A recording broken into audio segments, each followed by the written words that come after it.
नमस्कार दोस्तों, इस वीडियो में पिछले 12 महीने का 50 सबसे महत्वपूर्ण सवाल को डिस्कस करेंगे जो आपके आगे आने वाले सभी एग्ज़ाम के लिए महत्वपूर्ण है। ये वीडियो नंबर 4 है करंट अफेयर का। इसका पहले 3 वीडियो को अपलोड कर दिया गया है, जो नहीं देखे जाके देख लीजिएगा। प्लेलिस्ट में वीडियो आपको मिल जाएगा। इसका PDF के लिए आप टेलीग्राम ग्रुप ज्वाइन कर सकते हैं, जिसका लिंक आपको डिस्क्रिप्शन बॉक्स में दिया गया है। अगर वीडियो आपको पसंद आता है तो चैनल को सब्सक्राइब कीजिएगा और वीडियो को अपने दोस्तों में शेयर जरूर कीजिएगा। तो आइए देखते हैं पहला क्वेश्चन। विश्व हाइड्रोजन सम्मेलन 2024 के संबंध में निम्नलिखित कथन पर विचार करना है, तो विचार कर लीजिए। यह नीदरलैंड के रोटरडैम में आयोजित किया गया, तो ठीक है, आयोजित किया गया है। भारत अपने उद्योगों को बढ़ावा देने के लिए इस सम्मेलन का उपयोग एक मंच के रूप में किया, तो ये भी बात ठीक है। भारत का लक्ष्य 2030 तक 5 मीट्रिक टन की हरित हाइड्रोजन उत्पादक क्षमता हासिल करना है, तो ये आपकी गलत है। 5 नहीं, 50 मीट्रिक टन, तो 3 वाला हो जाएगा गलत, 1 और 2 हो जाएगा आपका सही। तो पूछा है सत्य कथन, तो इसका आंसर हो जाएगा बी। नेक्स्ट है कि विश्व वन्यजीव अपराध रिपोर्ट 2024 के संबंध में निम्नलिखित कथन पर विचार करना है, तो विचार कर लीजिए। इसे जलवायु परिवर्तन पर संयुक्त राष्ट्र फ्रेमवर्क कन्वेंशन द्वारा जारी किया जाता है, तो ये आपके गलत है। इसे जारी कौन करता है? तो संयुक्त राष्ट्र ड्रग्स एवं अपराध कार्यालय के द्वारा जारी किया जाता है।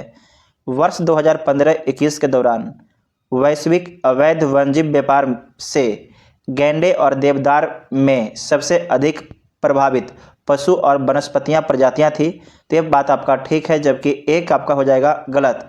तो इसका आंसर हो जाएगा सत्य में केवल 2, तो बी इसका आंसर हो जाएगा। फॉर्म 17C का संबंध किससे है? अगर आप इलेक्शन समय का न्यूज़ सुने होंगे तो इसके बारे में आप अवश्य ही सुने होंगे। फॉर्म 17C का संबंध है मतदान केंद्र पर दर्ज मतों के लेखा जोखा से है, तो इसका आंसर आपका सी हो जाएगा। हाल ही में कौन सा देश अंतर्राष्ट्रीय सौर गठबंधन का 99वां सदस्य बना है? तो कौन बन गया है? तो ये बन गया है आपका स्पेन। कौन बन गया है? स्पेन बन गया है अंतर्राष्ट्रीय सौर गठबंधन का 99वां मेंबर। एक राष्ट्र एक हवाई क्षेत्र के विचार के साथ भारत ने नागपुर में प्रोजेक्ट ईशान शुरू किया है। ईशान का पूर्ण विस्तार क्या है? जो ईशान है इसका फुल फॉर्म क्या होता है? तो Indian single sky harmonised air traffic management होता है, तो इसका आंसर आपका ए हो जाएगा। पेरिस 2024 ओलंपिक के शुभंकर का नाम क्या है? तो इसका नाम है फ्रिज, इसका नाम है, तो सी इसका आंसर हो जाएगा।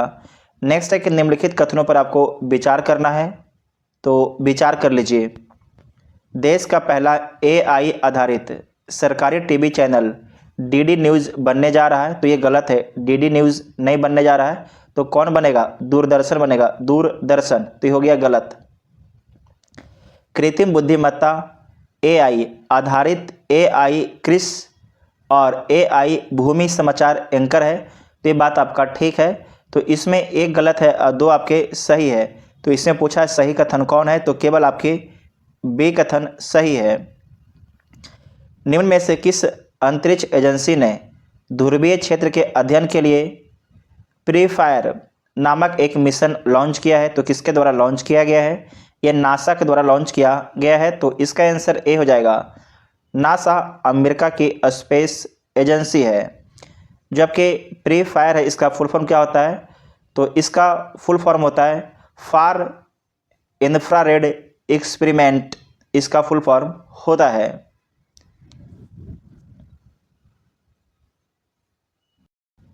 पेरिस 2024 ओलंपिक में शुभंकर का नाम क्या है? तो शुभंकर का नाम आपके फ्रिज है। निम्नलिखित कथनों पर विचार करना है, तो विचार कर लीजिए। देश का पहला AI आधारित सरकारी टीवी चैनल DD न्यूज़ बनने जा रहा है, तो ये गलत है, दूरदर्शन बनेगा। कृत्रिम बुद्धिमत्ता आधारित AI क्रिस और AI भूमि समाचार एंकर है, तो ये बात आपका ठीक है। तो इसमें एक कथन सही है जबकि एक कथन आपका गलत है, तो इसका आंसर बी हो जाएगा। निम्न में से किस अंतरिक्ष एजेंसी ने ध्रुवीय क्षेत्र के अध्ययन के लिए प्री फायर नामक मिशन लॉन्च किया है? तो नासा के द्वारा लॉन्च किया गया है, जो अमेरिका की स्पेस एजेंसी है। ड्रोन दीदी योजना किस मंत्रालय की पहल है? तो कौशल विकास और उद्यमिता मंत्रालय का पहल है, तो इसका आंसर आपका बी हो जाएगा। सेला सुरंग के संबंध में निम्नलिखित कथन पर विचार करें। यह दुनिया की सबसे लंबी 2 लेन सुरंग है जो 13,000 फीट से अधिक ऊंचाई पर स्थित है। तो ये बात ठीक है। इसका निर्माण BRO द्वारा पीर पंजाल श्रेणी में किया गया है, तो ये आपके गलत है। यहाँ पर ध्यान रखिएगा कि पीर पंजाल श्रेणी में नहीं किया गया है, जबकि किया गया है BRO के द्वारा। तो इसमें एक ऑप्शन सही है जबकि 2 ऑप्शन क्या हो जाएगा, गलत हो जाएगा। तो इसका आंसर केवल 1 हो जाएगा। 77वें कांस फिल्म फेस्टिवल में सर्वश्रेष्ठ अभिनेत्री का पुरस्कार जीतने वाली पहली भारतीय कौन बनी है? उनका नाम क्या है? तो अनसुईया सेन गुप्ता उनका नाम है। India ports global limited Iran के चबाहार बंदरगाह पर कौन सा टर्मिनल संचालित करेगा? तो ये संचालित करेगा शाहिद बेहेश्ती टर्मिनल को संचालित करेगा। आर्कटिक संधि प्रणाली में भारत की स्थिति क्या है? तो इसमें भारत की स्थिति मताधिकार के साथ परामर्शदात्री पार्टी के रूप में है।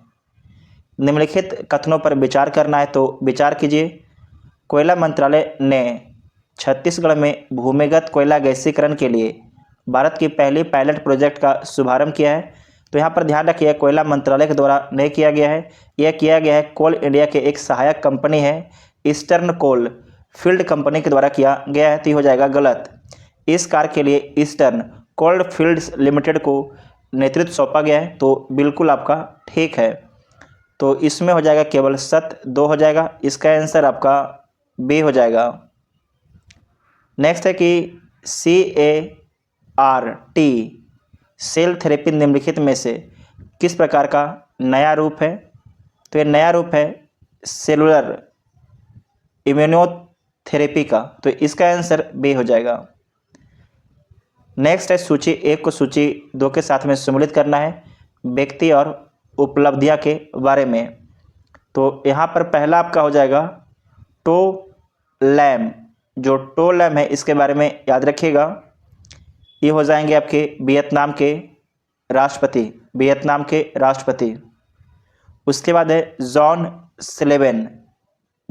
सिलेबन हो जाएंगे अंतर्राष्ट्रीय एल्युमिनियम संस्थान के उपाध्यक्ष।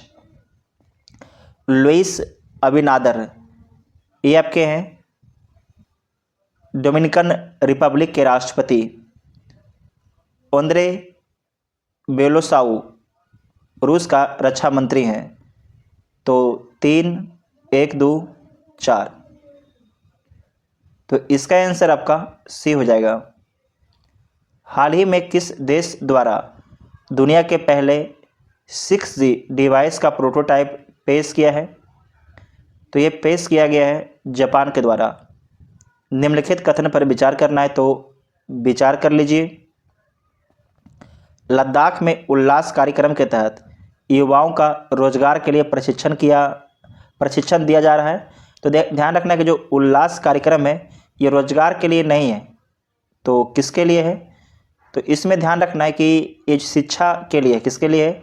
शिक्षा के लिए है, जन साक्षर के लिए है।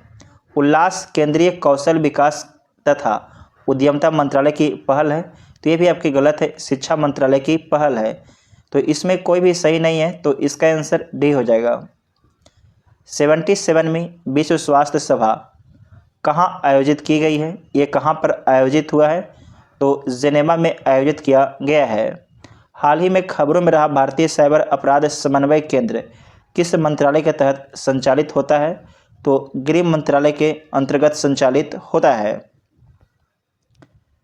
देश का सबसे बड़ा कौशल कार्यक्रम इंडिया स्किल्स प्रतियोगिता 2024 हाल ही में किस स्थान पर शुरू हुआ है? तो नई दिल्ली में शुरू हुआ है। नेक्स्ट है कि NOAA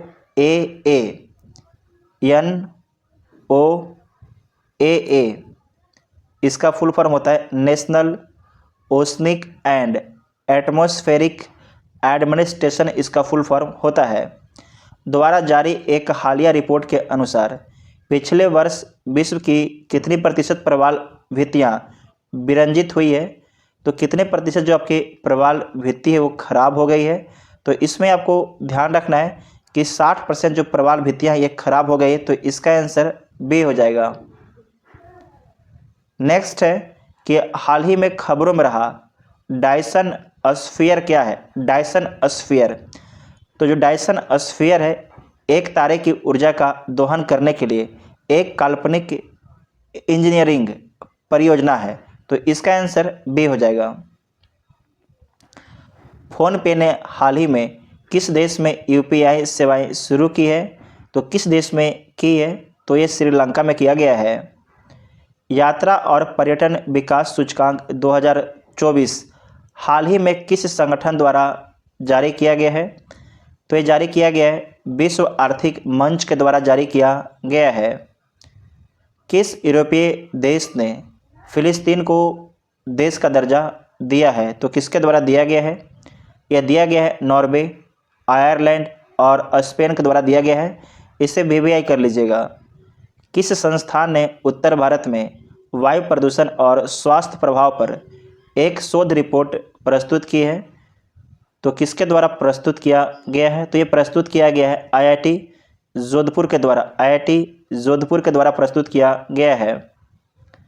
नेक्स्ट है कि NASA ISRO synthetic aperture radar, जिसे बोलते हैं निसार, उपग्रह के संबंध में निम्नलिखित कथन पर विचार करना है। तो विचार कीजिए। निसार पृथ्वी की सतह का निरीक्षण करने के लिए दोहरी आवृत्तियों का उपयोग करने वाला पहला रडार इमेजिंग उपग्रह होगा। तो बिल्कुल ठीक है। निसार हर 12 दिनों में पृथ्वी को कवर करेगा, ये भी बात ठीक है। उपग्रह yes band synthetic aperture radar वनस्पति, बर्फ और मिट्टी के माध्यम से गहराई में प्रवेश करने में सक्षम, ताकि सतह के परिवर्तन और आंदोलन की छवियों को कैप्चर किया जा सके। तो यहाँ पर ध्यान रखिएगा, यस बैंड नहीं करेगा ये काम। एक बैंड कौन सा काम करेगा, यल बैंड काम करेगा, याद रखिएगा यल बैंड। बाकी सब कुछ ठीक है, खाली यहाँ पर जो है यस का जगह क्या हो जाएगा, यल। तो 3 हो जाएगा गलत, बाकी 1 और 2 हो जाएगा सही। तो उपरोक्त में से कितने कथन सत्य है, तो केवल 2 कथन क्या है इसमें सत्य है। तो इसका आंसर बी हो जाएगा। निम्नलिखित में से कौन सा 75/25 पहल का लक्ष्य है। तो कौन आपका लक्ष्य है, 2025 तक उच्च रक्तचाप और मधुमेह से पीड़ित 75 मिलियन व्यक्तियों की जांच करना और उन्हें मानक देखभाल प्रदान करना इसका लक्ष्य है। तो इसका आंसर आपका बी हो जाएगा। किस राज्य में बालिका शिक्षा को बढ़ावा देने के लिए मुख्यमंत्री संतुष्ट मोयना योजना शुरू की है। तो किसके द्वारा शुरू किया गया है, ये शुरू किया गया है असम के द्वारा शुरू किया गया है। माउंट एवरेस्ट पर विजय पाने वाली सबसे उम्रदराज भारतीय महिला कौन बनी है, उनका नाम क्या है। तो उनका नाम है ज्योति रात्रे, उनका नाम है। हाल ही में किस मंत्रालय ने स्वच्छ भारत मिशन शहरी 2.0 के तहत सफाई अपनाओ बीमार भगाओ पहल शुरू की है। तो किसके द्वारा शुरू किया गया है, तो ये शुरू किया गया है आवास और शहरी मामलों के मंत्रालय के द्वारा। तो इसका आंसर ए हो जाएगा। किस देश द्वारा क्रिप्टो माइनिंग ऑपरेशंस स्थापित करने की घोषणा की है। तो ये घोषणा किया गया है भूटान देश के द्वारा। क्रिप्टो माइनिंग ऑपरेशंस स्थापित करने की घोषणा कौन किया है, तो भूटान किया है। भूटान याद रखिएगा, इम्पोर्टेंट है। हाल ही में समाचारों में रहा उजानी बांध किस राज्य में स्थित है। तो महाराष्ट्र में स्थित है। कौन सा हवाई अड्डा 0-2 लैंडफिल सम्मान प्राप्त करने वाला भारत का पहला हवाई अड्डा बनकर इतिहास रच दिया है। तो तिरुवनंतपुरम अंतर्राष्ट्रीय हवाई अड्डा जो केरल में स्थित है। हाल ही में खबरों में रहा ग्रह संरेखण क्या है। तो यह एक शब्द है जिसका उपयोग सौरमंडल में ग्रहों की स्थिति का वर्णन करने के लिए किया जाता है। तो इसका आंसर आपका ए हो जाएगा। किस देश ने ASMPA सुपरसोनिक क्रूज मिसाइल का सफल परीक्षण किया है? तो किसके द्वारा किया गया है? तो यह किया गया है फ्रांस के द्वारा किया गया है। दुनिया का पहला 100% बायोडिग्रेडेबल पेन नोट पेन किस देश में लॉन्च किया गया है? तो भारत देश में लॉन्च किया गया है दिल्ली में। हाल ही में खबरों में रहा ग्लिसे 12b क्या है? ग्लिसे 12b क्या है? तो पृथ्वी के आकार का वाह्य ग्रह है। तो इसका आंसर सी हो जाएगा। 2024 एशियाई जिम्नास्टिक चैंपियनशिप में स्वर्ण पदक जीतने वाली पहले भारतीय जिम्नास्ट कौन बनी है? उनका नाम क्या है? तो उनका नाम है दीपा कर्माकर। भूस्खलन के कारण खबरों में रहा माउंट मुंगालो किस देश में स्थित है? तो पापुआ न्यू गिनी में स्थित है। पापुआ न्यू गीतानास नौसेदा को किस देश के राष्ट्रपति के रूप में पुनः चुना गया है? तो लिथुआनिया देश के राष्ट्रपति के रूप में पुनः चुना गया है। हाल ही में खबरों में रहा कैंपी फ्लेगेई एक सक्रिय ज्वालामुखी किस देश में स्थित है? तो यह स्थित है इटली में। कहाँ स्थित है? इटली में स्थित है। भारतीय पुरातत्व सर्वेक्षण ने हाल ही में किस राज्य में नवपाषाण युग की चट्टान नक्काशी की खोज की है? तो यह किया गया है गोवा में। हाल ही में खबरों में रहा प्रवाह पोर्टल किस संस्थान द्वारा लॉन्च किया गया है? किसके द्वारा लॉन्च किया गया है प्रवाह पोर्टल? तो प्रवाह पोर्टल RBI के द्वारा लॉन्च किया गया है। रिजर्व बैंक ऑफ इंडिया के द्वारा लॉन्च किया गया है। किस भारतीय शांति सैनिक को 2023 के लिए संयुक्त राष्ट्र सैन्य लीग अधिवक्ता का पुरस्कार मिला है? तो किसे मिला है? राधिका सेन को मिला है। नेक्स्ट है कि रुद्र AM-2 हवा से सतह पर मार करने वाली मिसाइल किस संगठन द्वारा विकसित किया गया है? तो DRDO के द्वारा विकसित किया गया है रुद्र AM-2 हवा से सतह पर मार करने वाला मिसाइल को। खबरों में रहा K9 वज्र क्या है? खबरों में रहा K9 वज्र क्या है? तो स्वचालित तोपखाना प्रणाली है। DRDO द्वारा हाल ही में परीक्षण किए गए स्मार्ट प्रणाली का पूर्ण रूप क्या है? तो supersonic missile assisted release of torpedo. तो इसका आंसर आपका ए हो जाएगा। ये फुल फॉर्म को आप 2-3 बार वीडियो को पॉज करके पढ़ लीजिएगा। रक्षा अनुसंधान और विकास संगठन DRDO के वर्तमान में अध्यक्ष कौन है? उनका नाम क्या है? तो समीर बी कामत उनका नाम है। तो इसका आंसर ए हो जाएगा। आपको 50 में से कितना सही हुआ आप लोग कमेंट बॉक्स में ज़रूर बताइएगा। अगर वीडियो हेल्पफुल लगता है तो आप लोग चैनल को सब्सक्राइब कर लीजिएगा। इसके बाद वीडियो नंबर 5 अपलोड किया जाएगा। Thank you.